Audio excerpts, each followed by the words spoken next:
Câștigarea titlului îi aduce CSM-ului prima participare în Liga Campionilor. Pentru a avea un parcurs european cât mai lung, forțe proaspete sunt aduse în capitală. Danezele Marie Fisker și Line Jorgensen se alătură proiectului. Aurelia Brădeanu este și ea gata pentru o luptă glorioasă. Ce te-a determinat să alegi CSM București?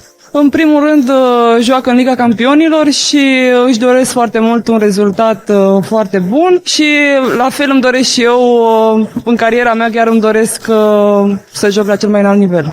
Deși Maisa Pessoa este o sportivă de mare valoare, clubul se asigură că are pe bancă încă un portar pe care se poate baza. Acest portar vine de la Ghior și ultimele 6 luni a stat pe bancă din cauza unei accidentări. Clubul riscă și o aduce în familia tigroacelor pe Elena Grubisic. Cel mai important transfer rămâne suedeza Isabel Gulden. The players are really good and they have a project that really fits me.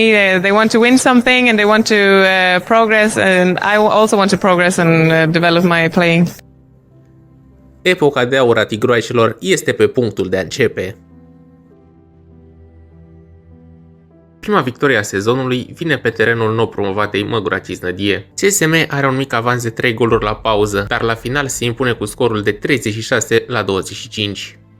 Urmează prima victorie pe teren propriu în fața echipei Alba Sebeș, scor 36-25. În etapa a treia, Alina Iordache face un meci spectaculos în fața Rapidului și obține o victorie categorică, scor 18-36. Nici Brăila nu scapă de iureșul tigroacelor care se impun la 8 goluri. Înainte de partida cu Zalău, se produce primul șoc al sezonului. Mete Clit își reziliază contractul, iar echipa este preluată de Kim Rasmussen. La Zalău, partida este echilibrată până în minutul 22. Tigroacele marchează de 6 ori la rând pentru un avantaj confortabil. Actul secund este fără istoric. Etapa a 6 aduce punctele cu Vâlcea și oferă un festival de goluri. Kim Rasmussen debutează pe banca CSM-ului la Brașov, unde are parte de un meci strâns. Tigroacele reușesc să preia conducerea pentru prima dată în minutul 14, dar Corona egalează și în minutul 20 are 3 goluri avans. CSM pornește motoarele și la pauză are 14-13. Meciul se termină cu victoria oaspetelor, scor 26-28. Următorul popas le oferă tigroacelor punctele cu Roman și antrenamentul necesar pentru Liga Campionilor. Pe 16 octombrie 2015, CSM începe aventura europeană. Prima victimă, Selgros Lublin. După un început echilibrat, CSM se desprinde pentru prima dată la 3 goluri în minutul 11. Diferența formației antrenate de Kim Rasmussen crește la 5 goluri în minutul 15, dar oaspetele revin pe finalul primei reprize și se apropie la un gol. Echipa bucureșteană are un debut excelent de repriză secundă și se distanțează la 7 goluri în minutul 40. Urmează 3 goluri la rând ale polonezelor, dar apoi CSM este de neoprit și se impune cu 33-21.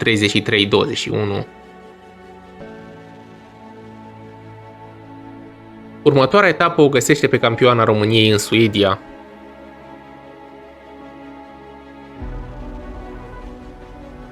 Bucureștencele merg la vestiar cu un avans liniștitor, scor 13-9. În repriza a doua, CSM mărește ritmul și se distanțează. Partida se încheie cu scorul 28-17 pentru oaspete. La câteva zile după această victorie, Bela Gulden și Ecaterina Vetkova decid să exploreze orașul. You said you like the cities that never sleeps. Do you think Bucharest never sleeps? I think Bucharest, yes, but other small towns, they always sleep in Romania. No, not so much actually. I didn't see so much. I just, like I say, see the old city and walked around a little bit. I didn't went inside the parliament. În cea de-a treia etapă, CSM se duelează cu campioana Europei Budușnost. Echipa din Muntenegru conduce cu 15-11 la pauză. Tigroacele nu renunță și în 6 minute restabilesc egalitatea, dar cu o Cristina Neagu într-o formă de zile mari, Budușnost se impune, scor 22-28. CSM-ul este o echipă cu pretenții de Final Four și au toate șansele să ajungă acolo. E drum lung până acolo, trebuie să o luăm pas cu pas și să vedem ce se întâmplă. La Podgorița, CSM București arată ca o echipă mare și joacă de la egal cu campioana Europei. La jumătatea reprizei secunde, fetele lui Kim Rasmussen conduc cu 20-17, dar urmează 13 minute fără gol marcat. Finalul este dramatic. Rodriguez dă golul meciului. Budușnost egalează. Se dă forțare la următorul atac al bucureștencelor, iar gazdele înscriu pe contraatac. Golul este însă anulat. Kim Rasmussen ceruse time-out. Ultimul atac nu modifică tabela, dar punctul obținut califică matematic CSM-ul în faza a doua a grupelor Champions League. Eu zic că ne-am dorit foarte mult să luăm măcar punctul ăsta pe care le-am luat și cred că asta am demonstrat-o pe teren.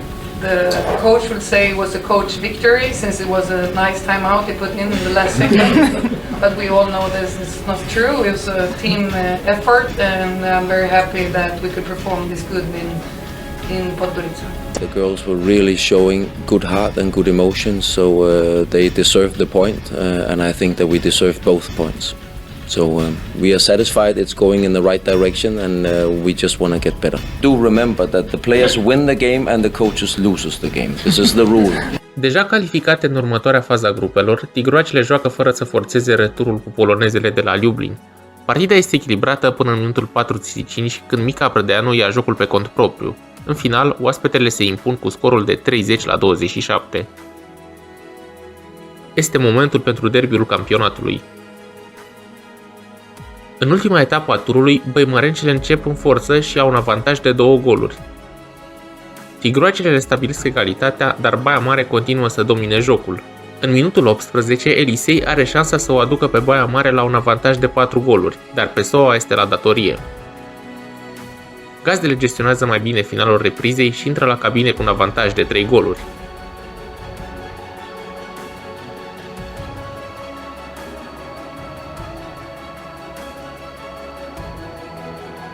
Și repriza secundă este plină de tensiune.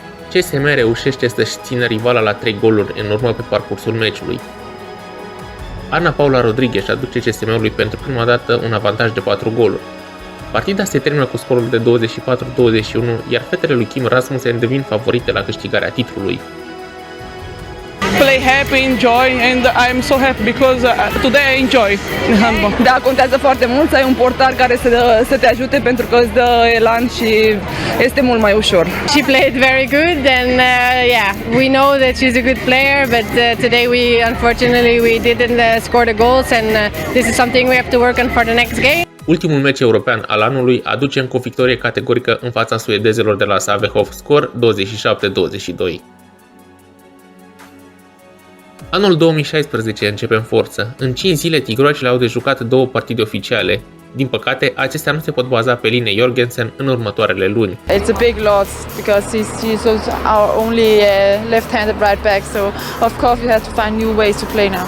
It's gonna be missed a lot. She was very strong in the defense and she was giving us some good goals from 9-10 meters. It's a completely new style of handball we will play, and I hope that the players will understand my thinking very fast. Deplasarea de la Vardar oferă un meci palpitant în care ambele echipe conduc.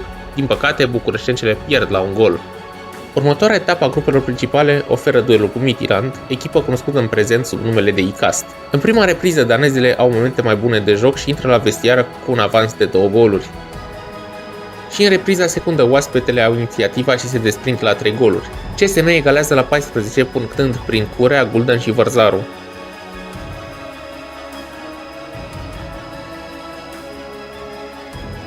Midtjylland se desprinde iar la 2 goluri. CSM trece în avantaj în minutul 50 prin golul Oanei Manea. În minutul 29, CSM conduce pentru prima dată la 2 goluri. Partida se termină cu victoria oaspetelor, scor 24-22. Urmează o perioadă dificilă pentru tigroaice în care înregistrează 2 înfrângeri europene, prima în deplasare la Ghior, iar cea de-a doua pe teren propriu cu Vardar. Returul cu Midtjylland este de o importanță colosală. Midtjylland conduce cu 2-0. CSM trece în avantaj prima oară în minutul 8 cu scorul de 4-3. Echipa antrenată de danezul Kim Rasmussen se desprinde apoi la 2 goluri, dar Midtjylland întoarce scorul. La pauză este egalitate, scor 12-12. CSM are un debut excelent de repriză secundă cu 5 goluri consecutive, astfel că scorul devine 17-12 în minutul 40. Diferența de pe tabelă crește la 6 goluri. Midtjylland se apropie la 3, dar campioana României nu are emoții și învinge cu 28-23. În ultima etapă a grupelor, Győr se impune la București. Tigroacele termină grupa pe locul 3 și sunt nevoite să joace în sferturi cu rusoacele de la Rostov-Don, echipă neînvinsă în Liga Campionilor. 31 martie 2016, sferturile Ligii Campionilor. Debutul partidei este echilibrat. CSM se desprinde la 2 goluri, scor 7-5, dar rusoacele marchează de 3 ori la rând și trec în avantaj cu 8-7. Bucureștencele procedează la fel și întorc rezultatul în favoarea lor, scor 10-8. Rusoacele gestionează mai bine sfârșitul primei reprize și la pauză au un avantaj de un gol. În repriza secundă, Rostov-Don are un avantaj de 2 goluri.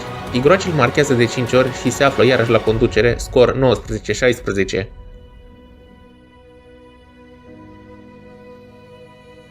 Diferența crește și la 4 goluri. Rusoacele se apăr mai bine și punctează de 6 ori la rând, scor 22-24. CSM egalează la 24-24 și 25-25. În ultimul minut, Ana Paula Rodriguez iese la rampă și aduce CSM-ul iarăși în avantaj. Cu câteva secunde înainte de finalul partidei, Elena Grubisic apără un 7 metri, iar Oana Manea ratează ocazia de a înscrie pentru un avantaj de 2 goluri. Rostov-Don înregistrează prima înfrângere din ligă, dar adevărata calificare se joacă în Rusia. Victoria la un singur gol nu modifică mult situația, iar șansele CSM-ului par destul de mici. În retur, CSM deschide scorul, dar Rostov marchează de 2 ori la rând. Urmează ceva ce probabil nici cei mai optimiști suporteri ai CSM-ului nu-și închipuie. Tigroacele marchează gol după gol și conduc cu un incredibil 8-3. În minutul 20, rusoacele se apropie la 2 goluri, scor 9-7. Bucureștencele nu sunt intimidate, se mobilizează și se distanțează iarăși. La pauză, oaspetele conduc cu 16-11.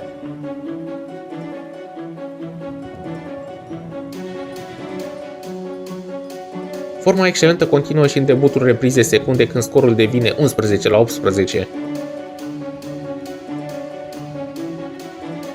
Rusoacele fac eforturi pentru a se apropia și punctează de 3 ori la rând pentru 17-21. CSM oferă aceeași replică și face 17-24. Pe finalul partidei, Rostov înscrie goluri cu ușurință, însă acestea nu mai au valoare. CSM produce o mare surpriză și se califică în Final Four.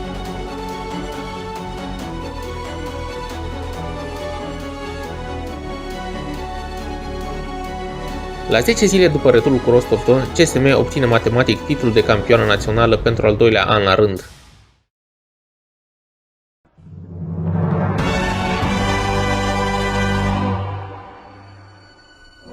Provocarea supremă pentru tigroaice, Final Four-ul de la Budapesta. Vardar deschide scorul și are ocazia să pună 2 goluri pe tabelă, dar Grubisic este la datorie. Oana Manea egalează. Grubisic salvează. CSM trece în avantaj.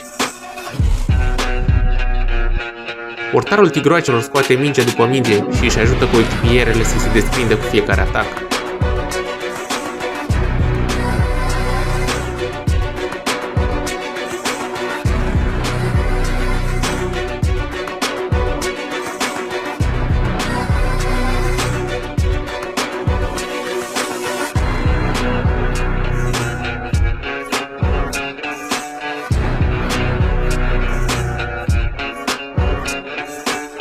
În minutul 13, tabela înregistrează o diferență incredibilă de 6 goluri.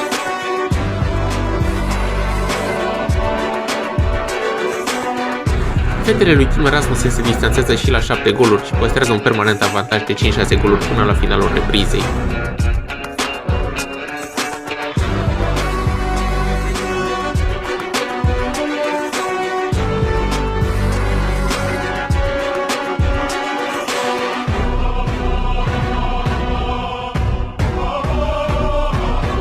La pauză, scorul este 14-9 în favoarea tigroacelor.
Ultimele două goluri sunt marcate de mezina echipei Bianca Bazaliu. CSM reușește o calificare istorică.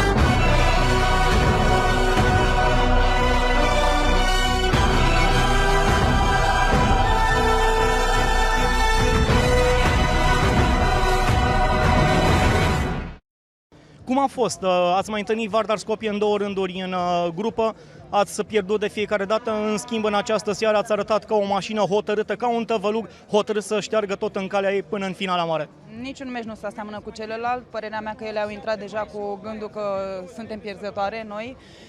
Asta a fost părerea mea de la bun început, dar lupta s-a dat pe teren, noi am fost mult mai încrezătoare, mult mai motivate și am adus o victorie minunată. Mâine seara cea mare, finala cea mare, cea împotriva celor de la Ghior. Într-adevăr, va fi un meci destul foarte greu, mai ales că au atâția suporturi care le susțin, dar eu am încredere în echipa mea, dacă noi o să fim la fel de concentrate și motivate, nu știu, lupta se va da pe teren și acolo vom demonstra care va fi mai bună. Finala Ligii Campionilor, sezonul 2015-2016.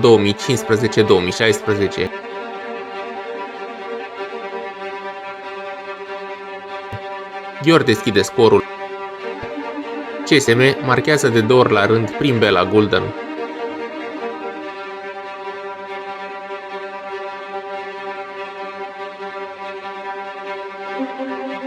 Ghior egalează și trece iarăși la conducere.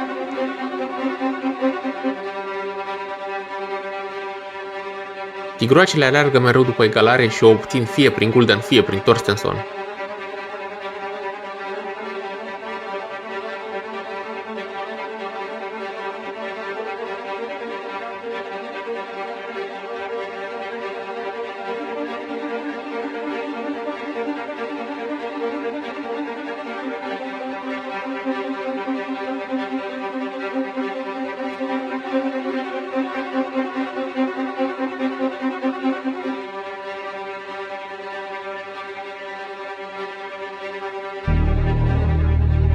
În minutul 19, maghiarele se desprind la 2 goluri, iar Kim Rasmussen solicită time-out.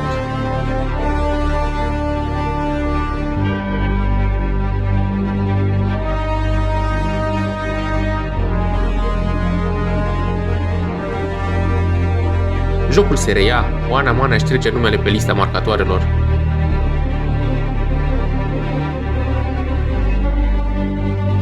Dar Ghior își pune iarăși 2 goluri în față. Este rândul lui Carmen Martin să marcheze. Ghior păstrează în continuare diferența de 2 goluri. Bella Gulden punctează pentru 9-10.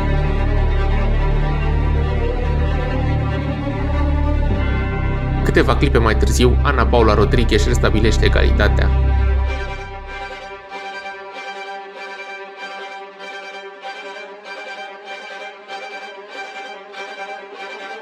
Tigroacele egalează pentru 11-11 și 12-12.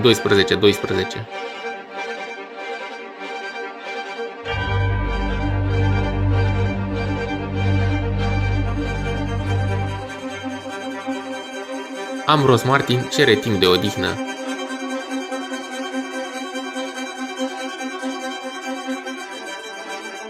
Bella Gulden punctează în ultima secundă de la 7 metri și CSM intră în avantaj la cabine.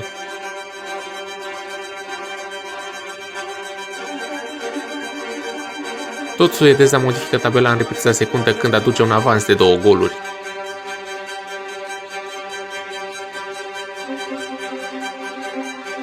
Kovacic reduce diferența pentru maghiare, în timp ce Eduarda Amorim aduce egalarea.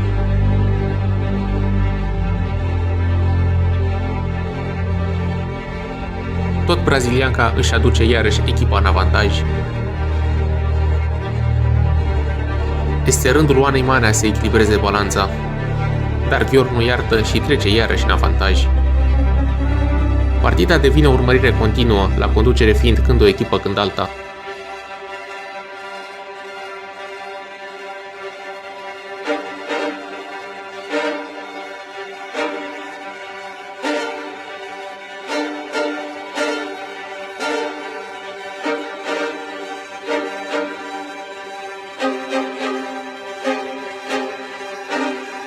Proaspăt intrat în poartă, Pessoa aparează aruncarea Corneliei Grot.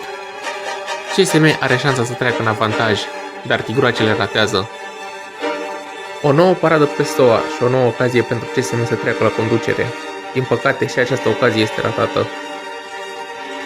Cu 25 de secunde înainte de finalul partidei, Ghior obține o aruncare de la 7 metri.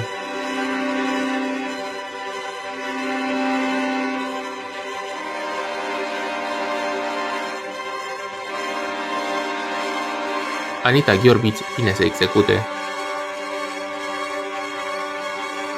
Tensiunea este la cote maxime.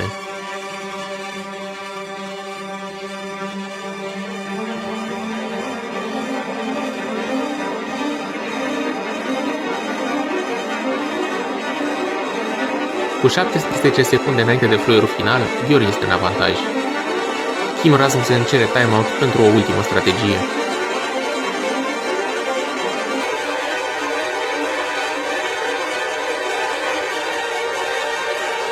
Meciul se reia. Este cel mai important atac din istoria clubului.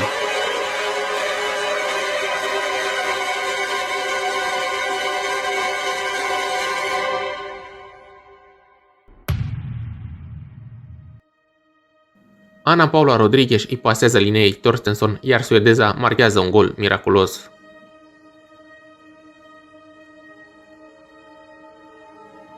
Urmează două reprize de prelungiri. Și de această dată maghiarele au inițiativa și termină prima repriză cu un avantaj de 2 goluri.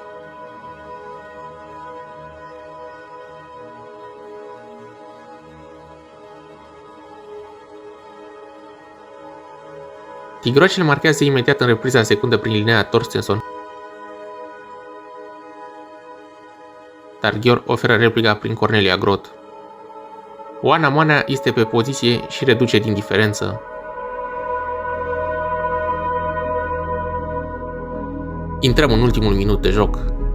Partida devine dură, iar oboseala își spune cuvântul. Eduarda Amorim primește eliminare, iar CSM joacă restul partidei în superioritate numerică.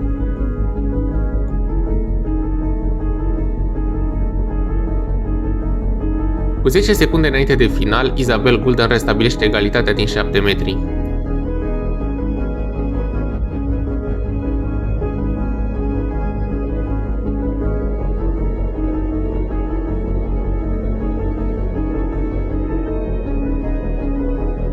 Sfârșitul prelungirilor.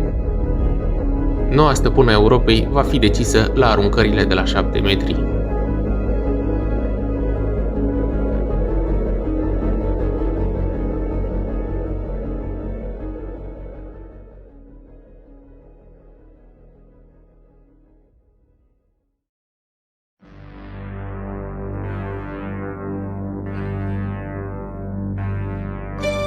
Echipele sunt pregătite pentru momentul adevărului.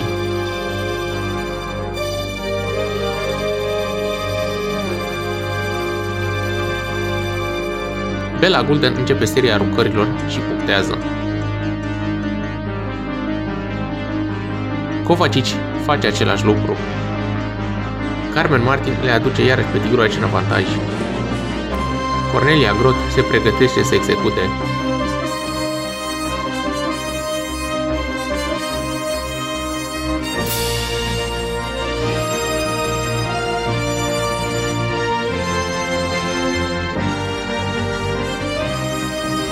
Parada Moisei pe SOA crește considerabil șansele echipei, mai ales dacă și Rodriguez înscrie.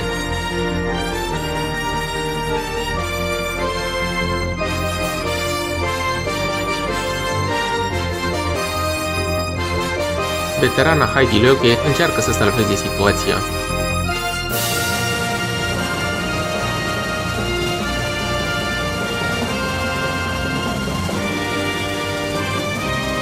Aurelia Brădeanu este la datorie pentru lovitura de grație.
ce echipă din lumea asta ar putea să-i facă față CSM-ului?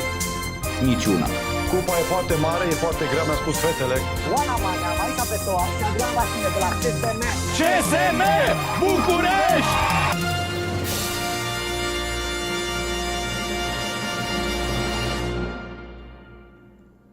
Sportul românesc are o nouă imagine. Tigroacele devin o mândrie națională și atrag suporteri din toată țara. Au o poveste de succes și o echipă valoroasă. Cu toate acestea, sezonul nu este încheiat. CSM mai are o ultimă campanie de câștigat. Fetele lui Kim Rasmussen se mobilizează și iau cu asalt Cupa României. În semifinale sunt așteptate de marea rivală HCM Baia Mare. Maramureșencele luptă până la ultima suflare și la pauză au un avantaj de un gol. Cu 6 minute înainte de final, CSM egalează pentru 23-23. Ana Paula Rodriguez își aduce echipa în avantaj, iar Maisa Pessoa apără și aceeași Rodriguez punctează pentru 26-24. Baia Mare înscrie ultimul gol. CSM București se califică în finala cupei. It has been so difficult for all of us to find the motivation and find the energy again. But even today, where we cannot be on 100%, we find a way to win. Eu zic că a fost o victorie muncită. Într-adevăr, cum a zis Kim, se simte foarte mult oboseala la noi. E greu, cum a spus el, să găsești o motivație, dar mă bucur că în final am câștigat și o să jucăm finala Cupei României. Tigroacele încep la partida și sunt conduse cu 3 goluri de către Roman. Cristina Vărzaru restabilește egalitatea și CSM își construiește un avantaj de 2 goluri la pauză. În repriza secundă, Roman cedează în fața campioanei Europei și marchează un singur gol în 13 minute. Bela Gluten inventează pase de senzație, iar Vărzaru și Rodriguez nu iartă. Fluierul final al partidei anunță o triplă istorică.